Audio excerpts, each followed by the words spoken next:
Hey guys, how's it going? Michael Troy here. Today we have another indie creator spotlight. We are looking at the collected works of Mario Cau from Brazil. Amazing anthology called Pieces.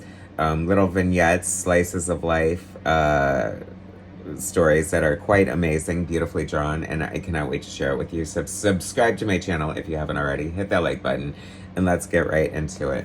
So Mario Cau is a Brazilian cartoonist who likes to create these little short stories, slice of life, very like inspired by true events often at times. Vincent in Pieces is his first collection outside of Brazil. He's been working been a part of the Brazil cartooning scene since the early 2000s, had a lot of work published in various anthologies throughout, and this is a collection of such. The main theme is called Pieces, and it's like pieces of our lives, your life, and how they intertwine and all that thing. And he talks about the inspiration for his stories and how we imagine people's lives, or our perception and how our lives intertwine, real, imagined, or not. It's very deep and thoughtful. I really enjoy it. The first one we're going to look at is Vincent in Pieces. So Pieces is the main theme, but then he sort of has like other themes going on. This is a story about sort of like Vincent van Gogh via this stranger that is met in church. This guy and his wife go to church. Is it the artist? I don't know. Maybe this is like another point of view. I don't know. But they see this guy who looks like Vincent van Gogh. He looks very sad. Love the recreation of the Vincent van Gogh self-portrait here.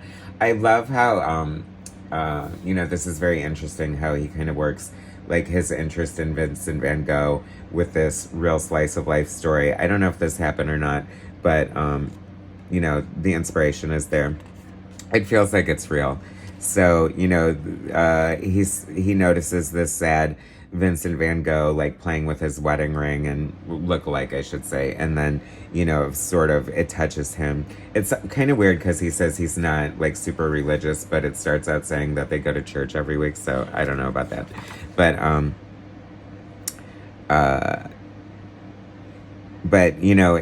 it's like very like poignant and thoughtful and kind of intense. Like how, we all kind of go through this, and I love that there's a book that kind of illustrates this. It's like when you see people or you try to read their emotions, it's kind of like about empathy and the way we perceive people, the way we try to put together their stories, and, the way we feel for them in a way.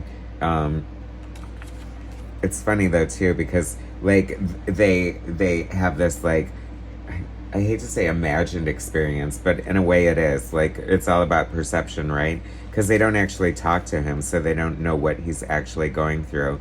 But then he kind of sees him throughout time, and he notices him getting happier and different and better, and he never confronts him. But it's like you sort of always have this piece of somebody that they leave with you. Pieces, the stories that people leave with you, the encounters that you have with them. Very reflective. Like, at first, it's like these sort of emotional stories and slice of life. Sometimes I feel like they try to force your emotion. And so I'm a little wary of that sometime. And this didn't really do it at all. And I felt like it was just presented so thoughtfully and so nice, and very much in affection. And he kind of talks about it a little bit.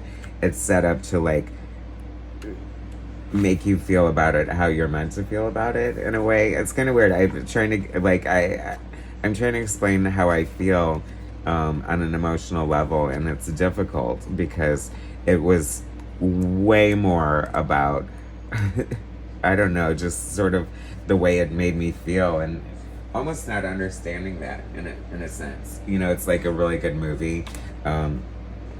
How some movies are just like super entertaining, and then you watch them and then you leave, and I don't know, you forget about them. It's like an adrenaline rush or something. And then other movies make you stop and think and sort of stay with you. and the pieces of those movies stay with you. Well, that's very much what Mario Cau, and forgive me if I'm pronouncing your name incorrectly, has done with his anthologies. Teardrop, I love a good theme, so this is once again Slice of Life Stories anthology collection, but thematically all the stories have to deal with rain. You know, all the artists in black and white inside, very adept, very good cartooning, but man, this cover is like gorgeous, like really mind-blowing work. Like, not gonna lie, I would love to see like a full color, you know, original graphic novel from you, Mario. And it's truly beautiful. Mario speaks about being a teacher as well, for a long time, and loving to mentor people. You get the sense and thought that this is like a comic book with a good mission by someone with a big heart who really cares. Really nice printing, great presentation, beautiful. It explains, you know, like where these stories have appeared elsewhere before. I love the tear. Like, it's funny how something hits you when you don't know it's gonna hit you. And you know, rain, oh my god, something so like primal and a force of nature, and so powerful and meaningful and evocative of emotion, and great for a storytelling device. You know, rain can be happy, sad, angry, all those things. You know, we start out with this story. This little kid is with their grandparent, and the grandfather just comes home from a funeral, and it kind of speaks about, you know, masculine perception and how men don't cry, and the rain hiding the tears, and what rain means at a funeral. And it's so interesting because my mom passed away, and when she was sick in the hospital, I went to visit her in Ohio. I live in California, and it doesn't rain very often. And I just asked her to send me some rain.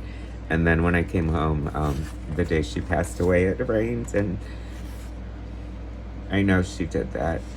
And so sorry, I didn't mean to go there, but that just shows like the power of like a good comic book story can like evoke, you know, emotions and memories and tie us all together.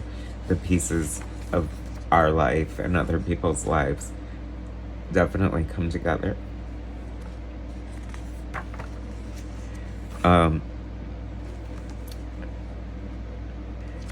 The rain, just very strong and impactful, and like such a great storytelling device, beautifully illustrated. You know, I love the, you know, I mostly cover a lot of like superhero books with like insane art and like crazy effects and just like next level realism and stuff like that. And it's just so nice to see something so beautifully illustrated, and I hate to, not simple, but just like elegant and more, I don't know, grounding and down to earth in a way. Just really pretty. And